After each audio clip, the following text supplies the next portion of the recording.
English. Good morning Sandeep ji. Good morning sir. आपका बहुत स्वागत है हमारी एक जो सीरीज चल रही है इंडस्ट्री एक्सपर्ट से बात करने के लिए, उसमें आपका बहुत बहुत स्वागत है। Thank you very much for this honour and for this invitation. तो सर हम शुरुआत करते हैं अपनी बातचीत की।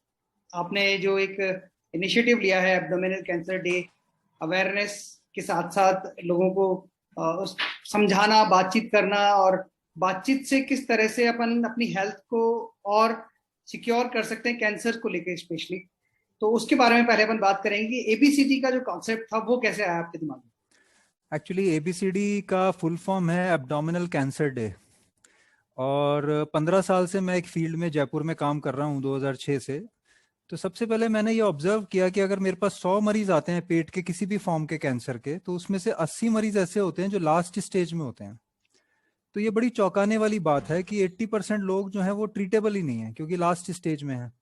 तो फिर मैंने और जब डेटा इकट्ठा किया तो मैंने देखा कि ज्यादातर लोग जो 80% में लास्ट स्टेज में आते हैं उनके जो सिम्टम्स हैं वो 3 महीने से लेके 18 महीने तक चल रहे होते हैं, लेकिन वो उसकी इंपॉर्टेंस उनको नहीं पता होती, तो वो डॉक्टर के पास ही नहीं जाते।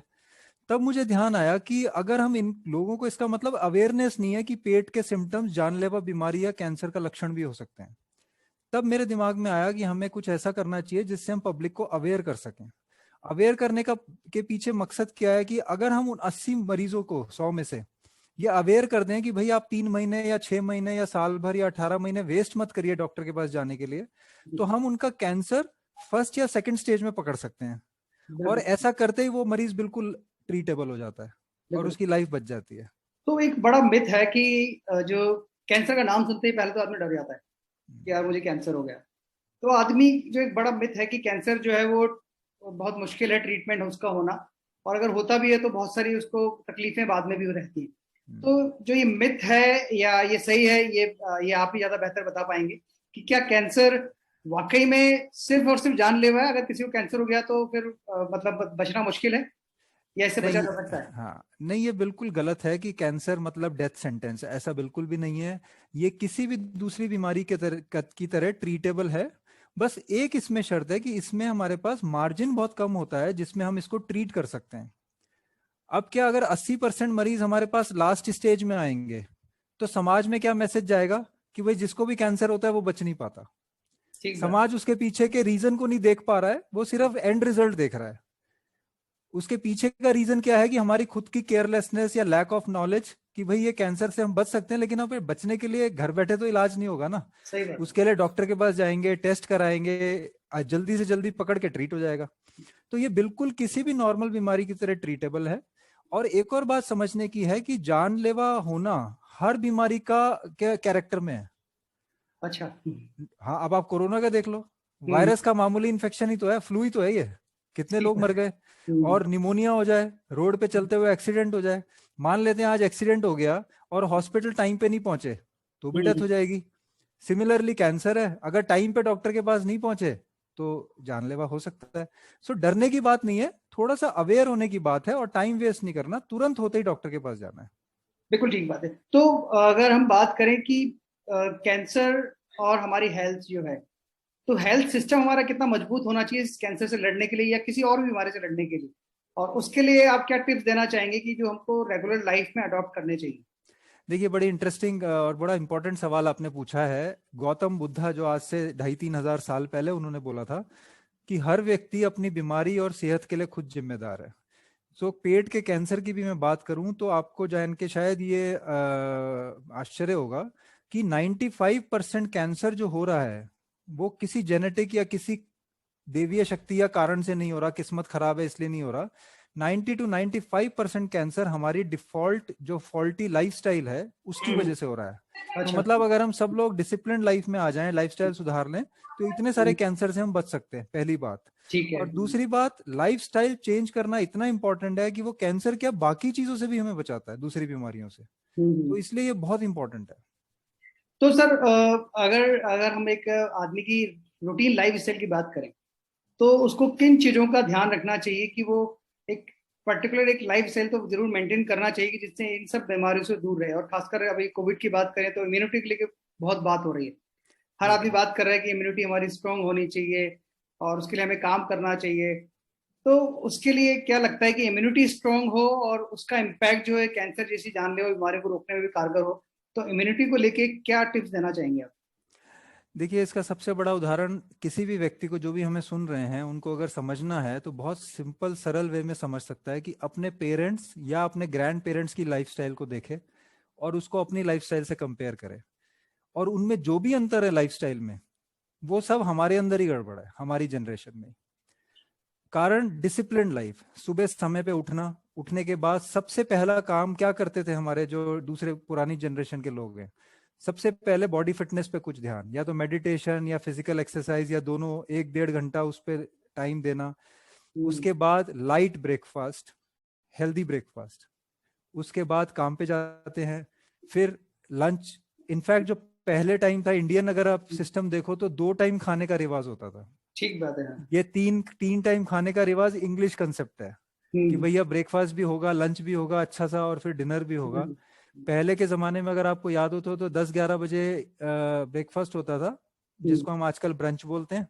हम्म। और फिर आदमी काम करता था, 6-7-8 बजे जब घर आता था, हाँ। आते ही खाना खाते थे। हम्म। और फिर उसका फायदा क्या होता था कि सोने और खाने के बीच में 3-4 घंटे होते थे, हम्म। और फिर सोते थे।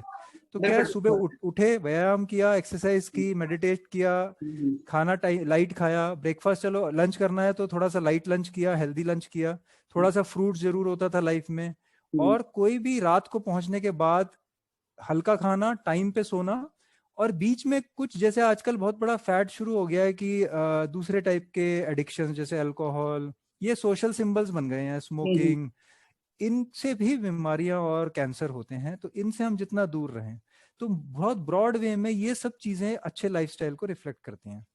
तो कुल मिला के बात ये है कि हमको सिंपल लिविंग और अपनी थिंकिंग को बड़ा करते हुए आगे काम करना चाहिए। Exactly exactly. अभी जो कॉम्प्लिकेशंस पैदा हो गए हमने हमारी लाइफ में बहुत सारे पैदा कर लिए खुद ही। तो अब जो है आज से 10 साल पहले अगर किसी को कहा जाता कि डॉक्टर आपको प्रिस्क्रिप्शन में लिखेंगे कि वॉक करो, तो आदमी हंसता था कि ऐसा कोई थोड़ी डॉक्टर लिखेगा कि वॉक करो। लेकिन ये भी सही बात है। प्रिस्क्रिप्शन का पार्ट बन गया है। बहुत इंटरेस्टिंगली मैं आपको एक छोटा सा 2 सेकंड लूंगा आपके। एक पेशेंट आए मेरे पास, हस्बैंड वाइफ यंग, और उन्होंने बोला कि ऐसे ऐसे प्रॉब्लम है। तो वाइफ ने मुझे बोला कि ये अल्कोहल लेते हैं, थोड़ा आप समझाओ। मैंने हम्म। उनको प्रेस्क्राइब किया कि भाई आप अल्कोहल बंद करो। हम्म। तो वो इस बात को लेके नाराज हो गए कि आपने मेरी पर्सनल हैबिट को कैसे ऑब्जेक्ट किया। अच्छा। तो कहने का मतलब, हम्म। अच्छा, उसके पीछे उनका मैं समझ सकता हूँ, कोई मैल इंटेंशन नहीं है। इसका मतलब यह है कि उनको लैक ऑफ अवेयरनेस इतना है अल्कोहल को लेके कि उनको ये समझ ही नहीं पा रहे हैं कि लोग, कि ये कितना लाइफ के लिए थ्रेटनिंग है। ठीक बात है। हम्म, तो ये जो चीजें अभी हमारी मॉडर्न लाइफ स्टाइल जिसको हम लोग कहते हैं, हम लोग वेस्ट को फॉलो करने की बात करते हैं और उसमें हमने हमारी लाइफ स्टाइल को पूरा चेंज कर दिया है। सुबह लेट उठना, यूथ का एक बात करें तो वो रात को 12-1 बजे तक, 2 बजे तक सोता है, फिर वो सुबह 6-7 बजे, 8 बजे तक, 9 बजे तक, इनफैक्ट कई बच्चों को मैंने देखा 10-10 बजे तक सोते रहते हैं। हम्म। तो इन सब चीजों का इम्पैक्ट जो है हमारे इम्यून सिस्टम पे भी जरूर होता होगा। तो इसको लेके साइंटिफिकली क्या बात करें, क्या लेट उठना और रात को लेट तक जागना, स्ट्रेस लेना, क्या इनसे हमारे इम्यूनिटी पे कोई फर्क पड़ता है? डेफिनेटली, देखो, हर चीज जो डिसिप्लिन या नॉर्मल नेचर के अगेंस्ट है ना, वो सबसे इम्यूनिटी पे फर्क पड़ता है। हमारा लाइफ जो है वो साइकिल्स में चल रही है, day night, everything is in A circadian rhythm. और उसको अगर डिस्टर्ब होती है वो, तो बॉडी की फिजियोलॉजी पे फर्क पड़ता है, उससे इम्यूनिटी लो होती है और उससे हमें बीमारियां होने के रिस्क बढ़ते हैं। तो डेफिनेटली जितना कोशिश करके हम नॉर्मल डिसिप्लिन लाइफ में अपने आप को ला पाए, उतनी ही हमारी लाइफ की क्वालिटी और क्वांटिटी दोनों बढ़ेगी। सर अगर आइडियल स्ट्रक्चर की बात करेंगे, आइडियल हमारा रूटीन क्या होना चाहिए, उसको अगर कुछ बताएं कि आइडियल रूटीन में आप किस चीज को देखते हैं कि आइडियल रूटीन में कितनी देर उसको एक वॉक करनी चाहिए या रन करना चाहिए, कोई भी एक्सरसाइज करनी चाहिए, उसके खाने का टाइमिंग क्या होना चाहिए? आजकल नए नए कॉन्सेप्ट भी हैं, कोई कहता है कीटो डाइट ले लो आप, कोई कहता है कि आप 3 दिन खाना ही मत खाओ और फिर उसके बाद में कुछ अलग चीजें करो। तो बहुत सारे अलग अलग तरह के एक्सपेरिमेंट आजकल आप इंटरनेट पे आदमी गूगल करता है और उसको बहुत सारी चीजें नजर आती है। आपके थॉट में एक आइडियल लाइफ स्टाइल क्या होनी चाहिए आदमी की? देखिए, कोई एक आइडियल नहीं है, बेसिकली बैलेंस्ड लाइफ होनी चाहिए इन खाने पीने के मामले में और एक्टिविटीज के मामले में। अब जैसे अगर आज मैं बोलूं कि भाई आइडियल फिजिकल एक्सरसाइज 1 घंटा पर डे है, लेकिन जो व्यक्ति ने अभी शुरू किया है वो 1 घंटा तुरंत तो कर नहीं सकता। हमारी निरंतर कोशिश आइडियल की तरफ होनी चाहिए। आइडियल का मतलब है एक एडिक्वेट अमाउंट ऑफ स्लीप, चाहे वो किसी के लिए 5 घंटे हो सकती है, किसी के लिए 8 घंटे हो सकती है। Second, proper time of sleep. ऐसे नहीं कि भाई वो 8 घंटे कभी भी सो रहे हैं। अब हाँ, लेकिन कुछ जॉब प्रोफाइल ऐसे हैं जैसे रात को कॉल सेंटर पे कोई काम कर रहा है, या जैसे हमारे जैसे सर्जन से रात को इमरजेंसी आ गई, वो एक अलग बात है, पर नॉर्मल जहां तक हो सके। तीसरा, उठने के बाद थोड़ा सा डिवोशन अपनी बॉडी की तरफ मेंटेनेंस के लिए। वो किसी का आधा घंटा भी हो सकता है, किसी का 1 घंटा भी हो सकता है, लेकिन उसमें एक डेफिनेट गाइडलाइंस है कि जैसे कोई वॉक कर रहा है तो ब्रिस्क वॉक, उसमें कितने मिनट कितनी स्पीड से कितनी हार्ट रेट बढ़ने तक वो एडिक्वेट मानी जाती है। वो सब इजीली इंटरनेट पे, मोबाइल फोन्स पे अवेलेबल है। उसको टारगेट करना चाहिए। डे 1 से कोई नहीं कर पाएगा। जहां तक खाने पीने का सवाल है, उसमें आइडियल ये है कि एडिक्वेट बैलेंस डाइट जिसमें कार्बोहाइड्रेट्स मिनिमम होने चाहिए। अभी तक लोगों का कंसेप्ट क्या है कि हमारा वजन और अनहेल्दी डाइट का मतलब है फैट का ज्यादा होना, जबकि फैट से ज्यादा नुकसानदायक है कार्बोहाइड्रेट्स। जितना जंक फूड है ना वो सारा कार्बोहाइड्रेट है, जितनी कोल्ड ड्रिंक्स हैं वो सारा कार्बोहाइड्रेट है, और हम लोग फैट के पीछे लगे रहते हैं। हाँ, और जितनी ये ड्रिंक है अल्कोहल, वो भी कार्बोहाइड्रेट्स के अंदर आती है। तो ये सारी जो है ना प्योर एनर्जी है, सब डिपॉजिट होता है। कार्बोहाइड्रेट मिनिमम होने चाहिए, फैट एडिक्वेट होना चाहिए, और प्रोटीन की मात्रा ज्यादा होनी चाहिए। तो इसके अराउंड अपनी लाइफस्टाइल को मॉडिफाई करेंगे तो डेफिनेटली फायदा होगा। 15 दिन के अंदर रिजल्ट नजर आने लग जाता है। बिल्कुल ठीक है। और आपने जो ये बात कही ना कि बैलेंस्ड रखना चाहिए, ना कि एक आइडियल उस पे पहुंचने की कोशिश करनी चाहिए, वो बैलेंस जो है धीरे धीरे आइडियल की तरफ अपने आप ले आता है। बिल्कुल सही बात। तो डॉक्टर साहब, जो अभी 11 जुलाई को रनर्स डे होने वाला है और पूरे वर्ल्ड कम्युनिटी के लोग उसमें जुड़ने वाले हैं, तो उनके लिए कोई मैसेज आप देना चाहेंगे? फर्स्ट ऑफ ऑल तो मैं अब इस मंच का ये मौका उठाते हुए कहूँगा कि आपने ये रनर्स डे शुरू करके खासकर जयपुर में जयपुर मैराथन और ये रनर्स डे और इस तरह की एक्टिविटीज़ आप स्पीयर हेड कर रहे हैं, ये एक बहुत अच्छा कंसेप्ट है और एफर्ट है आपकी तरफ से सोसाइटी के लिए। क्योंकि ये क्या है, जो रनिंग है ये बेसिकली एक मैसेज है। रनिंग में पार्टिसिपेट करना सिर्फ भागना नहीं है। ये जो नहीं भाग रहे हैं या सोसाइटी को इन जनरल ये मैसेज है कि फिजिकल एक्टिविटी कितनी इंपॉर्टेंट है। हमारी जो मेंटल स्ट्रेंथ है वो फिजिकल स्ट्रेंथ से डायरेक्टली रिलेटेड है, और हमारी quality of life, immunity, health, सारी चीजें मेंटल हेल्थ से भी डायरेक्टली लिंक्ड है। तो अगर हम फिजिकली हेल्थ नहीं होंगे तो हम मेंटली भी हेल्दी नहीं हो सकते, और उसकी वजह से हमारी सारी लाइफ गड़बड़ होने वाली है। तो रनिंग एक ऐसा जरिया है जो खुद को फिटनेस देता है, दूसरों को मोटिवेट करता है फिटनेस की तरफ। सबसे बड़ा देखो, रनिंग में 2 चीजें इंपॉर्टेंट हैं जो दोनों ही बहुत डिफिकल्ट है किसी भी व्यक्ति के लिए करना। पहला, सुबह जल्दी उठना। यह अपने आप में बहुत बड़ा काम है किसी उस व्यक्ति के लिए जो सुबह जल्दी उठने की आदत में नहीं है। और फिर उसके बाद तैयार होकर दौड़ना। तो जब कोई रनिंग एक्टिविटी होती है तो ये 2 मैसेज जाते हैं कि टाइम पे उठना लाइफ में कितना इंपॉर्टेंट है, और उठते ही हमें काम करना कितना जरूरी है। रनिंग मीन्स आप काम कर रहे हो, काम कर रहे हो, सही बात। फिजिकल फिटनेस का करने का मतलब है हम कुछ ना कुछ वर्क कर रहे हैं। और अगर हम सुबह ये 2 चीजें अपना ले लाइफ में, सारे लोग बाकी सब चीजें भूल जाएं कि अब सुबह टाइम पे उठें और सुबह ही फिजिकल एक्टिविटी कर ले। आप देखना आपके खाने पीने, इन सब की रूटीन और आइडियल चीजें, नींद टाइम पे आना, ये सब ऑटोमेटिक हो जाएगा। तो मेरा मैसेज ये है कि रनर्स डे पे कि जितने रनर्स हैं उनको कॉन्ग्रेचुलेशंस कि वो ये काम कर रहे हैं, और बाकी लोग इनसे मिलके जल्दी से जल्दी मोटिवेट हों। अगर हो सके तो अभी तो टाइम है 11 जुलाई में, उसमें रजिस्टर कराएं, और नहीं तो आने वाले टाइम में प्रण लें कि हम ये 2 चीजें कर लें, टाइम पे उठना और फिजिकल एक्टिविटी।